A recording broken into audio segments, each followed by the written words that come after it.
দীর্ঘ ১ মাস ১৭ দিন বাদে চলতি বছরের এই প্রথম সতীর ৫১ পীঠের অন্যতম ত্রিপুরা সুন্দরী মন্দিরের প্রণামী বাক্স খোলা হলো। গণনা শেষে মোট প্রণামীর পরিমাণ দাঁড়ায় ১৩,৫৩,৪৮৪ টাকা। এবারও প্রণামী বাক্সে পাওয়া গেছে বিদেশি মুদ্রা।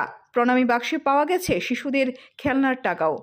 আজকে আমরা আরেকটা জিনিস দেখতে পারলাম যে আমাদের ভারতীয় টাকা তো এখানে আছেই, গণার সময় দেখব, কিন্তু আমাদের ভারতবর্ষের বাইরে অন্যান্য দেশের টাকাও এখানে পাওয়া যাচ্ছে। তাহলে বোঝা যাচ্ছে যে আমাদের এই মাতা ত্রিপুরা সুন্দরী মন্দির কেবল আমাদের ত্রিপুরা রাজ্যেই নয়, শুধু ভারতবর্ষেই নয়, সারা বিশ্বের বিভিন্ন প্রান্ত থেকেও মানুষ আমাদের এখানে এই মায়ের দর্শনে আসছেন এবং তারাও এই প্রণামী বাক্সতে যে তারা প্রণামী দিচ্ছেন সেগুলি দেখে বোঝা যাচ্ছে যে আমাদের এই মাতা ত্রিপুরা সুন্দরী মন্দির সারা বিশ্বে মানুষের কাছে একটা অবিস্মরণীয়, এবং ভক্তরাও সেই দূর দূরান্ত থেকে এখানে আসছে। এমন